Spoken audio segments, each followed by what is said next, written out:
Perkenalkan, nama saya Mona Uli. Saya dari Manajemen Sumber Daya Perairan angkatan 2021 dari Universitas Riau.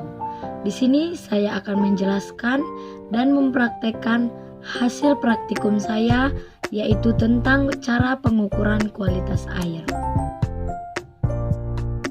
Pengukuran kualitas air adalah suatu ukuran kondisi air yang bisa kita lihat dari karakteristik fisik, kimiawi, dan biologi. Untuk mengetahui layak atau tidaknya air dalam suatu organisme, maka kita perlu melakukan pengukuran kualitas air. Ada 3 pengujian kualitas air, yaitu terdiri dari fisika, kimia, dan biologi. Baiklah, di sini saya akan melakukan pengukuran kualitas air, yaitu mengukur suhu pada kolam. Ini adalah alat yang digunakan untuk pengukuran kualitas air, yaitu termometer. Cara penggunanya ialah kita masukkan termometer ke dalam kolam tersebut. Kita menunggu sampai beberapa menit agar suhunya naik. Di sini sudah menentukan suhunya mencapai 30 derajat. Untuk pengukuran yang kedua, yaitu kita melakukan pengukuran kecerahan. Ini adalah alat yang digunakan untuk melakukan kecerahan yang dinamakan Secchi disk. Ini adalah tongkat Secchi, ini adalah piring Secchi. Dan kita menggunakan meteran untuk menggunakan pengukuran jarak hilang dan jarak tampaknya. Cara menggunakannya ialah kita masukkan perlahan Secchi disk ke dalam perairan. Kita masukkan ke dalam agar piring Secchi tidak terlihat. Baik, karena sudah kita tandain, baru kita ukur jarak tampaknya. Jarak tampaknya kita ukur lagi. Setelah itu kita ukur menggunakan meteran agar kita mengetahui jarak hilang dan jarak tampaknya.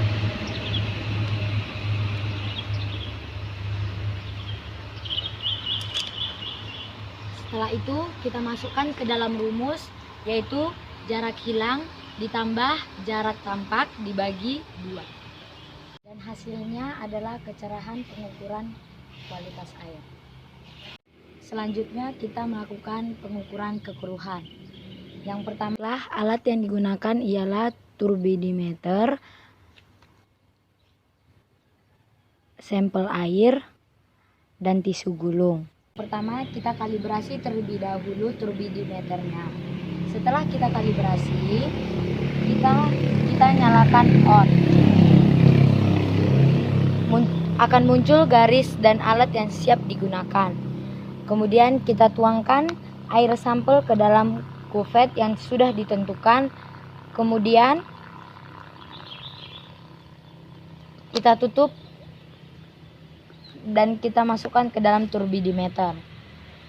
Selanjutnya kita tekan tombol red pada layar.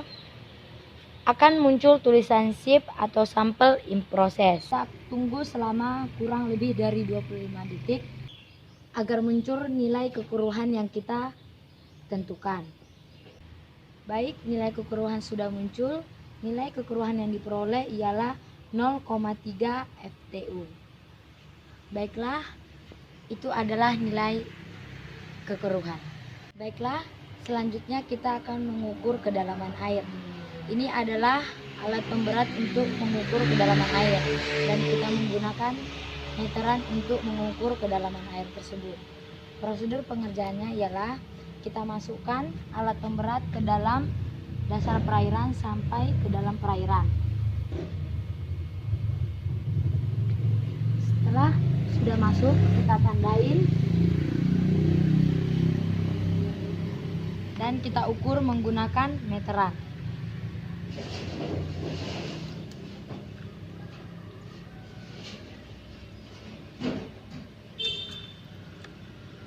Baiklah, kita sudah mengetahui kedalaman suatu perairan. Baiklah, untuk materi selanjutnya kita akan mengukur pH. Kita menggunakan kertas lakmus seperti ini. Cara penggunaannya ialah kita masukkan kertas lakmus tersebut ke dalam perairan. Kita tunggu selama 30 detik. Lalu kita kibas-kibaskan.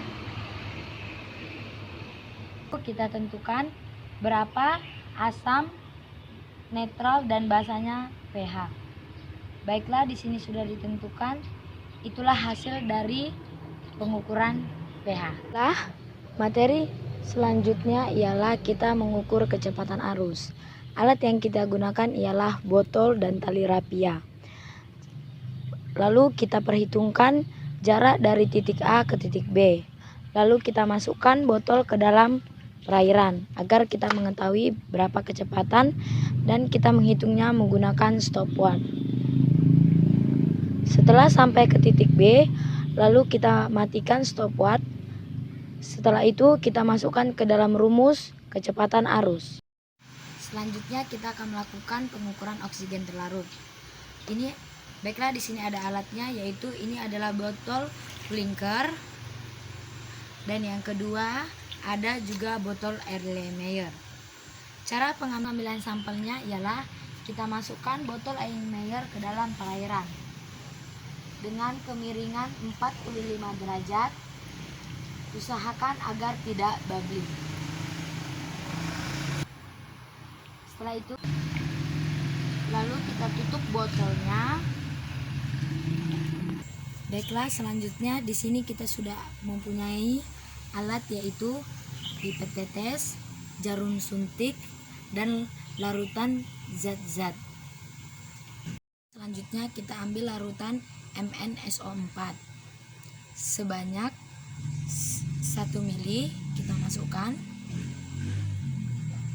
Kemudian kita tambahkan NaOH sebanyak 1 mili hingga berbentuk endapan kecoklatan. Lalu kita guncang selama 8 angka. Lalu kita tambahkan lagi H2SO4 sampai endapan hilang. Sebanyak 1 mili.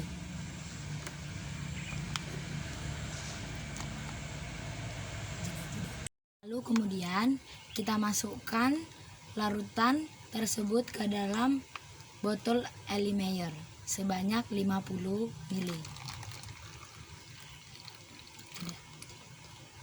Lalu kita tambahkan larutan amonium sebanyak 1 tetes.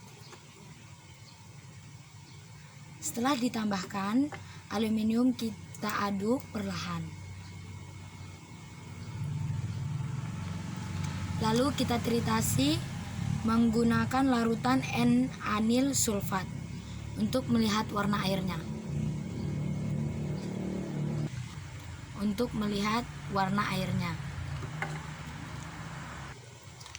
Dan jangan lupa kita catat berapa larutan yang kita gunakan. Kemudian warna air sudah sama, lalu kita catat berapa mili titran yang kita pakai. Lalu masukkan rumus oksigen terlarut. Kita akan mengukur karbon dioksida air. Alat yang digunakan ialah Erlenmeyer. Cara penggunaannya ialah kita masukkan Erlenmeyer ke dalam perairan sebanyak 30 mili. Inilah air yang kita gunakan sebanyak 50 mili. Selanjutnya kita tambahkan larutan penipelin sebanyak kurang lebih 1 sampai 4 tetes. Setelah kita teteskan, larutan tersebut kita aduk perlahan. Kemudian kita tritasi menggunakan natrium karbonat sampai berwarna pink.